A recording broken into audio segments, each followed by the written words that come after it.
बहुत सारे जो लॉ स्टूडेंट्स हैं या फिर जो न्यू लॉ ग्रेजुएट्स हैं उनको ये डाउट होता है कि वो अपनी इंटर्नशिप जर्नी कहाँ से स्टार्ट करें या कैसे स्टार्ट करें। तो आज हम इस वीडियो में डिस्कस करेंगे कि हमने अपनी इंटर्नशिप जर्नी कैसे स्टार्ट करी। तो सबसे पहले मैं आपको बता दूं कि हमने अपनी इंटर्नशिप जर्नी लास्ट सेमेस्टर में स्टार्ट की थी। बट अगर आपके पास टाइम है या फिर आप करना चाहते हो तो आप अपनी इंटर्नशिप सेकेंड ईयर में ही स्टार्ट कर सकते हो। ये ज़्यादा बेनिफिशियल होगा आपके लिए। या फिर आपने जब भी अपना प्रोसीजरल लॉ पढ़ लिया हो, यानी कि CPC या फिर BNSS आपने जब भी पढ़ लिया हो, कंप्लीट कर लिया हो, तो आप इंटर्नशिप स्टार्ट कर सकते हो। क्योंकि कोर्ट में प्रोसीजर ही सिखाया जाता है और आप प्रोसीजर ही देखोगे हर जगह। As you know we are also first generation lawyer. तो यहाँ हमारा दिल्ली में कोई कॉन्टैक्ट नहीं था, बट फिर भी हमने जब इंटर्नशिप स्टार्ट किया तो हम वॉकिंग गए। सबसे पहले तो हम साकेत गए थे।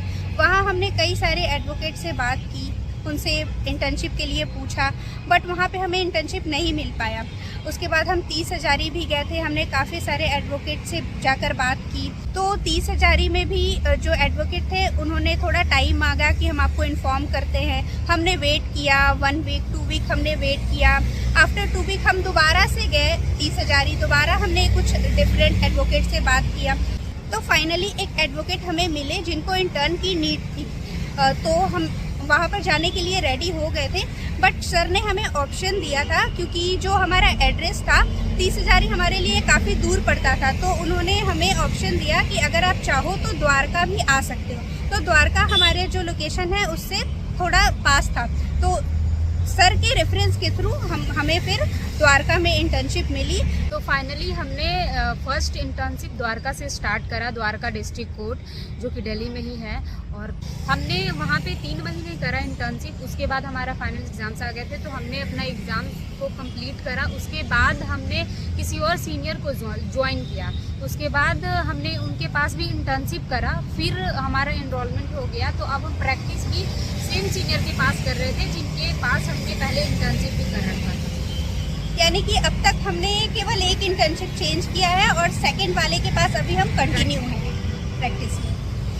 बहुत सारे ऐसे बच्चे होते हैं, स्टूडेंट होते हैं जो फ्रेश लॉ ग्रेजुएट होते हैं, वो हमें मैसेज या फिर कॉल करते हैं कि हम हाई कोर्ट से स्टार्ट कर रहे हैं या फिर सुप्रीम कोर्ट से स्टार्ट कर रहे हैं, या फिर वो फाइनल ईयर्स में भी रहते हैं तो हाई कोर्ट या सुप्रीम कोर्ट से स्टार्ट करना चाहते हैं। लेकिन मेरा ऐसा पॉइंट ऑफ व्यू है कि डिस्ट्रिक्ट कोर्ट से स्टार्ट करना चाहिए, क्योंकि सुप्रीम कोर्ट और हाई कोर्ट में सिर्फ लॉ पे बात होती है। वहाँ पे ग्राउंड लेवल के काम नहीं सिखाए जाते हैं कि आपको फाइलिंग कैसे करनी है या फिर एफिडेविट या जो भी ग्राउंड लेवल के वर्क होते हैं वो सिर्फ डिस्ट्रिक्ट कोर्ट में आपको सिखाए जाते हैं। तो आप खुद सोचिए कि आप फ्रेश लॉ ग्रेजुएट हो या फिर लॉ स्टूडेंट हो, फाइनल ईयर में हो, तो आप बिना ग्राउंड लेवल का काम सीखे हाई कोर्ट या सुप्रीम कोर्ट में सिर्फ लॉ पे तो नहीं बात हो सकता है, क्योंकि हमें इतना एक्सपीरियंस नहीं होता है कि हमें किसी सब्जेक्ट ऑफ लॉ पे बात करें। तो इसलिए हमें ग्राउंड लेवल पे काम सीखने के लिए पहले फर्स्ट ईयर या फिर आप 6 मंथ भी पहला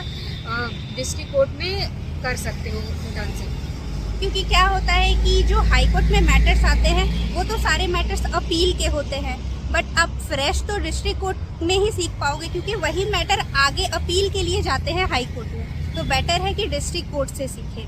तो हम आपको बता दें कि स्टार्टिंग में जब आप इंटर्नशिप के लिए जाओगे तो इतना इजी नहीं रहेगा, क्योंकि हम भी गए थे। कई लोग आपको दिलासा देंगे, वो कहेंगे थोड़ा वेट करने, उसके बाद वो आपको दोबारा कांटेक्ट करेंगे।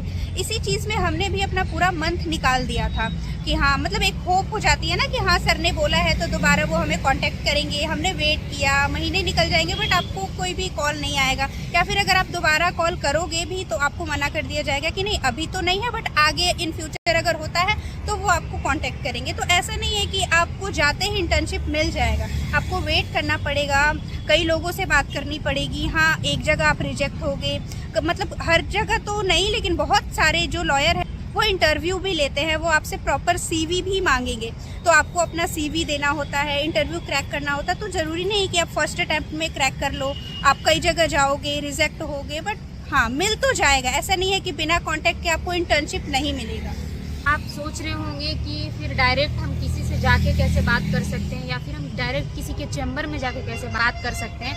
तो स्टार्टिंग में हम भी यही सोचते थे, हमें भी लगता था कि डायरेक्ट हम किसी के पास जाके हम कैसे बोल सकते हैं या फिर डायरेक्ट किसी के चैम्बर में कैसे चले जाएं, ये पूछने के लिए कि हमें इंटर्नशिप करना है या फिर आपको नीड है या नहीं है इंटर्नशिप ऐसा नहीं है, इस प्रोफेशन में आने के बाद हम इतना समझ गए कि आप किसी भी एडवोकेट से कभी भी बात कर सकते हो। वो बात जरूर करेंगे, भले वो इंटर्नशिप पे ना रखे, उन्हें ज़रूरत ना हो इंटर्न की तो वो नहीं रख सकते हैं आपको, लेकिन ऐसा नहीं है कि वो बात नहीं करेंगे आपसे या फिर डरने की कोई ज़रूरत नहीं। यहाँ आराम से सब अच्छे से बात करते हैं। और हाँ, आप डायरेक्ट किसी के भी चैम्बर में जाके और आप पूछ सकते हो कि हाँ सर आपको नीड है इंटर्न्स की, मुझे इंटर्नशिप करनी है।